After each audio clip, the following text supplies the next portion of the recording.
देवभूमि के इस खास कार्यक्रम में आपका स्वागत है। मैं हूं आपके साथ गीतू चौहान और बुलेटिन की शुरुआत करते हैं। देहरादून से इस वक्त बड़ी खबर, उत्तराखंड प्रांतीय सिविल सेवा का अधिवेशन। मुख्य अतिथि के तौर पर सीएम धामी शामिल होंगे। शाम 6 बजे सीएम धामी पहुंचेंगे, parade ground state handloom expo का शुभारंभ करेंगे। उत्तराखंड राज्य जनजातीय महोत्सव का शुभारंभ करेंगे। ये बड़ी खबर देहरादून से, जहां पर विशेष कार्यक्रम में शिरकत करेंगे सीएम धामी। उत्तराखंड प्रांतीय सिविल सेवा का ये अधिवेशन है। मुख्य अतिथि के तौर पर सीएम धामी शामिल होंगे। तो शाम 6 बजे सीएम धामी पहुंचेंगे परेड ग्राउंड। बड़ी खबर देहरादून से, स्टेट हैंडलूम एक्सपो का शुभारंभ यहां पर किया जाएगा। इसके साथ साथ उत्तराखंड राज्य जनजातीय महोत्सव का शुभारंभ करेंगे सीएम धामी। देहरादून से इस वक्त ये बड़ी खबर आ रही है, जहां पर विशेष कार्यक्रमों में शिरकत करते हुए सीएम धामी नजर आएंगे। उत्तराखंड प्रांतीय सिविल सेवा का अधिवेशन है जिसमें वो पहुंचेंगे। मुख्य अतिथि के तौर पर सीएम धामी इस कार्यक्रम में शामिल हो रहे हैं। तो शाम 6 बजे सीएम धामी परेड ग्राउंड पहुंचेंगे। ये कार्यक्रम है सीएम धामी का आज का। स्टेट हैंडलूम एक्सपो का वो शुभारंभ भी करेंगे।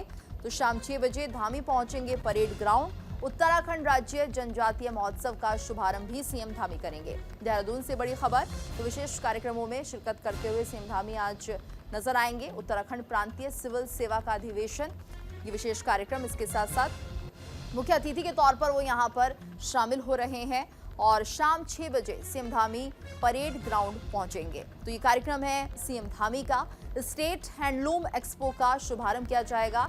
हैंडलूम को बढ़ावा देने के लिए ये एक्सपो जिसकी शुरुआत की जा रही है और इससे राज्य कहीं ना कहीं प्रगति के रास्ते पर आगे बढ़ेगा। ये तमाम कार्यक्रम रहेंगे आज सीएम धामी के। देहरादून से इस वक्त ये बड़ी खबर, उत्तराखंड का प्रांतीय सिविल सेवा का अधिवेशन शुरू हो रहा है। और वहीं देहरादून से एक और बड़ी खबर आ रही है। उत्तराखंड विधानसभा सत्र 5 फरवरी को शुरू होगा। विधानसभा सत्र की अधिसूचना जारी कर दी गई है। सुबह 11 बजे से शुरू होगी सत्र की कार्यवाही। सत्र में यूसीसी पर मोहर लग सकती है। 8 सितंबर 2023 को सत्र स्थगित हुआ था। अनिश्चितकाल के लिए सत्र स्थगित हुआ था। विधानसभा सत्र की अधिसूचना जारी। ये बड़ी खबर देहरादून से, सत्र में यूसीसी पर मोहर लग सकती है। तो यूसीसी पर मोहर लगाई जा सकती है। उत्तराखंड पहला राज्य होगा यूसीसी पर मोहर लगाने वाला। 8 सितंबर 2023 को सत्र स्थगित हुआ था। अनिश्चितकाल के लिए यह सत्र स्थगित कर दिया गया था, जो कि अब 5 फरवरी से शुरू होगा। देहरादून से बड़ी खबर, सत्र में यूसीसी पर मोहर लगाई जा सकती है। उत्तराखंड विधानसभा सत्र 5 फरवरी को शुरू होने वाला है। विधानसभा सत्र की अधिसूचना जारी कर दी गई है। अनिश्चितकाल के लिए सत्र आगे बढ़ाया गया था। सत्र में यूसीसी पर मोहर लग सकती है। तो 8 सितंबर 2023 को सत्र स्थगित हुआ था, लेकिन ये बड़ी खबर, यूनिफॉर्म सिविल कोड को लेकर इस बार मोहर लग सकती है। और ऐसी अटकलें लगातार लगाई जा रही थी कि यूसीसी जल्द ही लागू किया जाएगा। लोकसभा चुनाव से पहले बीजेपी इसे लागू कर सकती है। उत्तराखंड पहला राज्य होगा जहां पर यूसीसी लागू होगा और पूरी कोशिश, विधानसभा सत्र की अधिसूचना जारी कर दी गई है। सत्र जब शुरू होगा तो यूसीसी पर मोहर लग सकती है। इससे पहले अनिश्चितकाल के लिए यह स्थगित हो गया था। सत्र को स्थगित किया गया था। यूसीसी पर चर्चा हो रही थी और यहां पर मिलीजुली प्रतिक्रिया थी, जिसके चलते अनिश्चितकाल के लिए सत्र स्थगित करना पड़ा था। देहरादून से बड़ी खबर, लेकिन अब 5 फरवरी से एक बार फिर से विधानसभा सत्र की शुरुआत होने जा रही है और यूसीसी पर मोहर लग सकती है। यूनिफॉर्म सिविल कोड, जिसको लेकर लगातार चर्चा की जा रही थी और अनिश्चितकाल के लिए सत्र को टाला भी गया। सत्र में यूसीसी पर इस बार मोहर लग सकती है। ये सत्र जिसकी अधिसूचना जारी कर दी गई है। 8 सितंबर 2023 को ये सत्र स्थगित हुआ था, लेकिन अब एक बार फिर से विधानसभा सत्र की शुरुआत होने जा रही है 5 फरवरी को। और वहीं उत्तराखंड के मुख्यमंत्री पुष्कर सिंह धामी ने देहरादून के गांधी पार्क में भारत विकास परिषद की ओर से आयोजित सामूहिक वंदे मातरम गायन कार्यक्रम में भाग लिया। भारत विकास परिषद की ओर से इस कार्यक्रम का आयोजन किया गया था। सामूहिक वंदे भारत गायन, और कार्यक्रम में सीएम धामी ने भाग लिया। सामूहिक वंदे मातरम गायन कार्यक्रम था ये, और इसमें सभी को एक साथ मिलकर वंदे मातरम का गायन करना था, जिसमें सीएम पुष्कर सिंह धामी ने भी भाग लिया। विशेष कार्यक्रम ये भारत विकास परिषद की तरफ से सामूहिक वंदे मातरम गायन का कार्यक्रम रहा और इसमें सीएम पुष्कर सिंह धामी भी पहुंचे थे और यहाँ पर सम्मानित भी किया गया। तो कार्यक्रम में सीएम धामी ने हिस्सा लिया।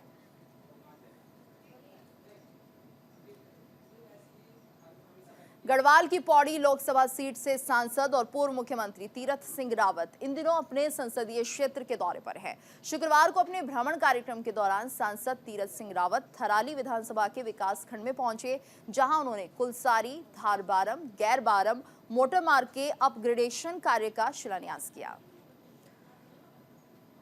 तो अपग्रेडेशन का ये काम था जिसका शिलान्यास किया गया है। गढ़वाल के दौरे पर सांसद तीरथ सिंह रावत अपग्रेडेशन कार्य का उन्होंने शिलान्यास किया। गढ़वाल के दौरे पर रहे सांसद तीरथ सिंह रावत। तो अपग्रेडेशन का ये काम जिसका शुभारंभ उन्होंने किया, गढ़वाल के दौरे पर रहे सांसद तीरथ सिंह रावत। शिलान्यास किया गया अपग्रेडेशन के कार्यों का। दौरे पर थे सांसद तीरथ सिंह रावत, जायजा लिया यहाँ पर किस तरह से काम हो रहा है और इसके साथ साथ अपग्रेडेशन हर काम में होनी चाहिए, इसको लेकर वो जायजा लेते हुए भी नजर आए।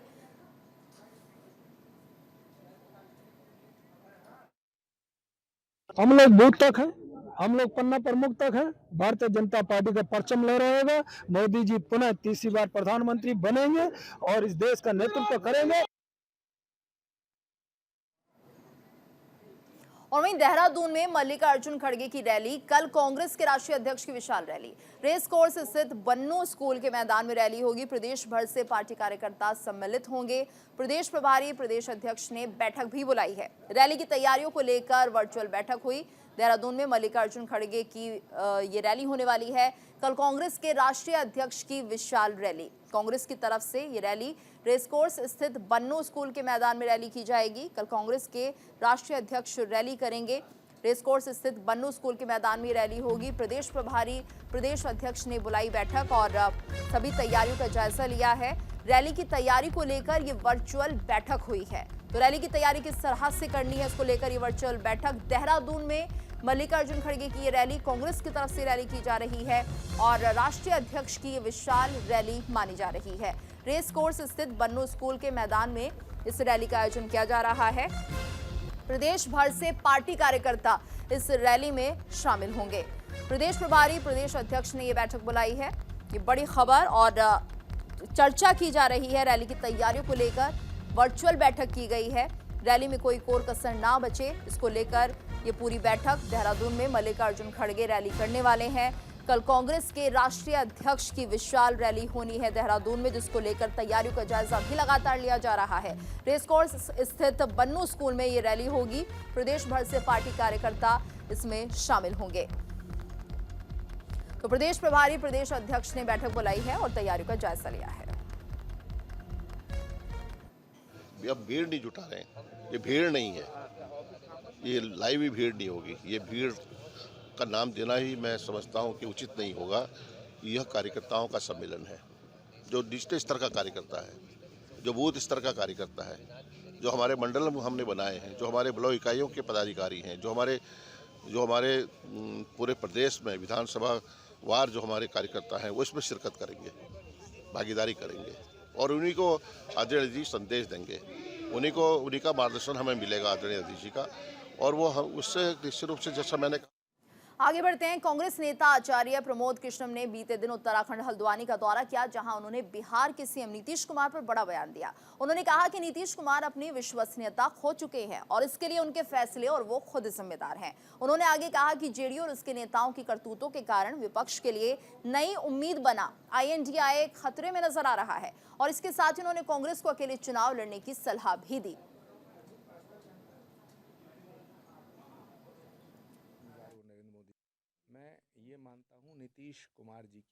लेकिन नीतीश कुमार जी की जो क्रेडिबिलिटी है वो अब देश में बची नहीं है और उसके लिए वो खुद जिम्मेदार हैं, उनके फैसले जिम्मेदार हैं।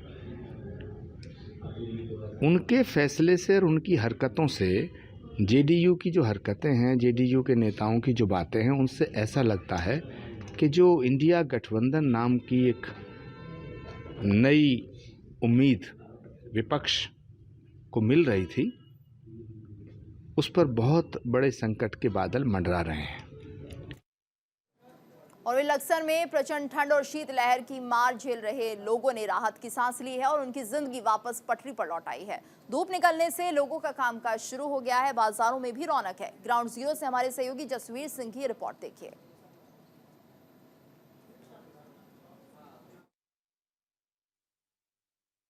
डेढ़ सप्ताह बाद आज चटक धूप खिली तो लोगों के चेहरे भी खिल गए। कड़ाके की ठंड पड़ रही थी क्षेत्र में, लोग हाल से बेहाल थे, लोगों के कारोबार ठप हो गए थे। बात कर लेते हैं कुछ लोग यहाँ जो दिखाई दे रहे हैं, कारोबार किस तरह के चल रहे हैं और लोग कहाँ से आ रहे हैं। आप कहाँ से आ रहे हैं? मैं भगवानपुर से आ रहा जी। भगवानपुर से। आज तो चटक धूप खिली है, कुछ ठंड कम लग रही है? जी हाँ, ठंड कम, आज तो बढ़िया मौसम हो रहा। बढ़िया मौसम हो रहा जी, यानी सुकून मिला है? जी बहुत सुकून मिला। अच्छा, आप कहाँ से हैं? यहीं से आज लक्सर से ही। लक्सर से। जी धूप का आनंद ले रहे हैं आज? हाँ, धूप का आनंद आज बहुत 10-12 दिन बाद निकले। 10-12 दिन बाद धूप का आनंद मिल रहा। आज कुछ सुकून मिला है? हाँ, सुकून मिला। कितने दिन बाद धूप निकली है? अरे हम जानते हैं कि 18-19 दिन के बाद मिली है। 18-19 दिन? हाँ। यानी कम से कम डेढ़ सप्ताह हो गया। हाँ, 1.5 सप्ताह हो गया। लोगों के चेहरे खिले हुए हैं। लोग कह रहे हैं कि भगवान रात में ठंड भली हो लेकिन दिन में धूप निकले ताकि उनके कारोबार चलते रहे, जिंदगी चलती रहे। Jasvir Singh, news India. धर्मनगरी हरिद्वार में नगर निगम क्षेत्र में चल रही मीट की दुकानों को अब शिफ्ट किया जाएगा, जिसके लिए जिलाधिकारी ने नगर आयुक्त को इसकी कवायद शुरू करने के निर्देश दिए हैं। नगर आयुक्त वरुण चौधरी ने बताया कि मीट प्रकरण को हमारी टीम लगा दुकानों पर जाकर चेक कर रही है और अगर किसी दुकानदार के द्वारा किसी तरह का उल्लंघन किया जा रहा है तो उसका चालान की प्रक्रिया भी की जाती है। हालांकि चालान प्रक्रिया स्थायी समाधान नहीं है, इसलिए जिलाधिकारी के नेतृत्व में लगभग 90 दुकान डेवलप की जा रही है।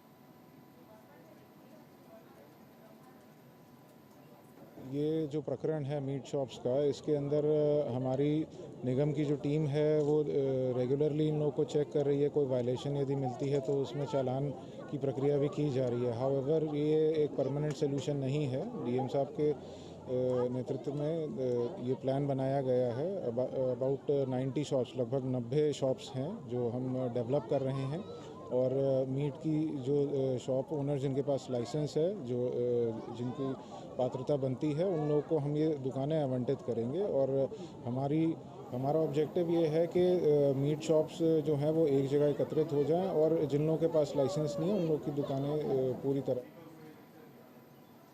लक्सर में स्थित मां दुर्गा मंदिर पर सभी भक्तों ने मां शाकंभरी देवी का जन्मोत्सव ढोल नगाड़ों और बैंड बाजों के साथ धूमधाम के साथ मनाया। वहीं मां शाकंभरी देवी के जन्मोत्सव पर माता रानी को हरी सब्जियों से अद्भुत श्रृंगार किया गया। सभी भक्तों ने माता रानी को सभी प्रकार की हरी सब्जियों का प्रसाद चढ़ाया। पहले मां की दुर्गा चालीसा का पाठ हुआ और उसके बाद माता की आरती की गई। मंदिर सेवा समिति की ओर से सभी भक्तों के लिए भंडारे का आयोजन भी किया गया।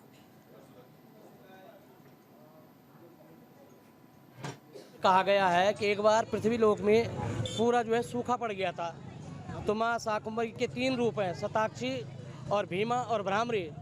तो शताक्षी मैया ने अपने नेत्र खोल के जो है अक्षुधारा से जो है पानी पानी हो गया था, तो तब से ये साग की उत्पत्ति हुई है। तो भरण पोषण के लिए माँ ने ये रूप दिया और साग सब्जी जब से ही उत्पन्न होती है और इसीलिए माँ शाकंभरी माता को जो है साग सब्जियाँ चढ़ाई जाती है इनके जन्म दिवस के उपलक्ष्य पर। सेवा समिति द्वारा माँ दुर्गा मंदिर पर माँ शाकंभरी देवी का जन्मदिन मनाया गया है।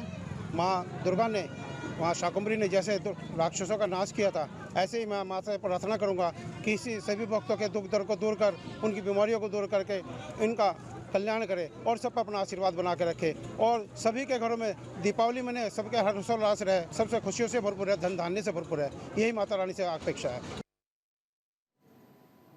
लक्सर में 75वें गणतंत्र दिवस के मौके पर किसान यूनियन ने तिरंगा यात्रा निकाली। तोमर गुट के कार्यकर्ताओं ने इस यात्रा में हिस्सा लिया और इस दौरान उन्होंने यूनियन के कार्यकर्ताओं के संघर्ष को बताया।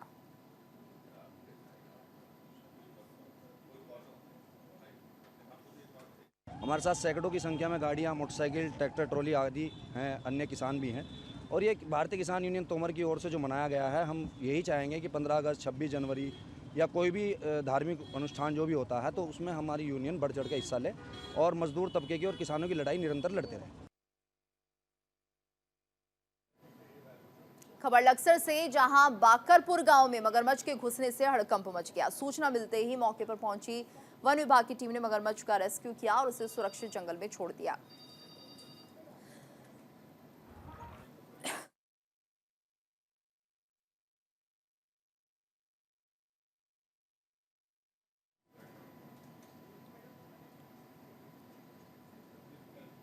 हल्द्वानी में गुलदार की दस्तक, गुलदार दिखने से दहशत का माहौल। नैनीताल रोड स्थित निर्मला कॉन्वेंट स्कूल के पास दिखे एक साथ 3 गुलदार कैमरे में कैद हुए हैं। वीडियो सोशल मीडिया पर वायरल हो रहा है।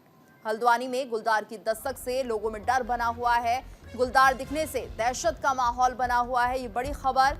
और हल्द्वानी में ये गुलदार दिखे हैं। निर्मला कॉन्वेंट स्कूल के पास गुलदार दिखे, 3 गुलदार होने की खबर बताई जा रही है। एक साथ 3 गुलदार कैमरे में कैद भी हुए हैं। नैनीताल रोड स्थित कॉन्वेंट स्कूल जहां पर ये गुलदार देखे गए हैं, ये वीडियो सोशल मीडिया पर वायरल हो रहा है। तो हल्द्वानी में गुलदार की दस्तक और जिससे लोगों में डर का माहौल बना हुआ है। गुलदार दिखने से दहशत का माहौल बना हुआ है। 3 गुलदार एक साथ देखे गए हैं। निर्मला कॉन्वेंट स्कूल के पास ये गुलदार दिखे हैं जो वीडियो में भी कैद हो गए हैं। एक साथ 3 गुलदार कैमरे में कैद हुए हैं, जिन्हें देखकर अब लोगों में दहशत बनी हुई है। ये वीडियो सोशल मीडिया पर लगातार वायरल हो रहा है। तो हल्द्वानी में गुलदार की दस्तक से लोग डरे हुए हैं। 3 गुलदारों को एक साथ देखा गया है। कॉन्वेंट स्कूल में ये गुलदार देखे गए हैं। लोगों में डर का माहौल बना हुआ है। हालांकि वन विभाग अब इन्हें पकड़ने की बात कर रहा है। नैनीताल रोड स्थित ये कॉन्वेंट स्कूल है जहां पर ये 3 गुलदार एक साथ देखे गए हैं। शीतकालीन पर्यटन क्षेत्र औली में स्नो स्कीइंग के बाद अब आइस स्केटिंग एडवेंचर स्पोर्ट्स ने दस्तक दी है। पहली बार औली में आइस स्केटिंग खेल को प्रमोट करने की पहल शुरू हो गई है। औली गोरसों के बीच सघन वन में प्राकृतिक छतरा कुंड आइस स्केटिंग के आकर्षण का केंद्र बन गया है। सरकार एडवेंचर टूरिज्म को बढ़ाने के लिए औली में open air ice skating rink को जल्द ही एक्टिव मोड में ला सकती है। तो सरकार एडवेंचर टूरिज्म को बढ़ावा दे रही है। अभी हम लोग सब साथ हैं ऊपर और वहाँ जो हमने देखा कि आइस जमी है, बेहतरीन तरीके से जमी, क्योंकि पानी ऊपर से आया और आइस जम गई, तो वो फिजिबल था आइस स्केटिंग के लिए। यहाँ आके थोड़ा सा निराशा हुई कि रिंग तो बना है, 3 बाई 7 मीटर का रिंग बना है, और मैं ये कह सकता हूँ कि इसमें हम लोग नेशनल लेवल की एक्टिविटीज़ कर सकते हैं, दोनों स्पीड भी और फिगर भी। लेकिन आइस स्केटिंग फ्लोर जिस तरह से बनना चाहिए था वो बना नहीं। और इसी के साथ इस बुलेटिन में फिलहाल इतना ही। रुकेंगे एक ब्रेक के लिए, ब्रेक के बाद खबरें जारी हैं।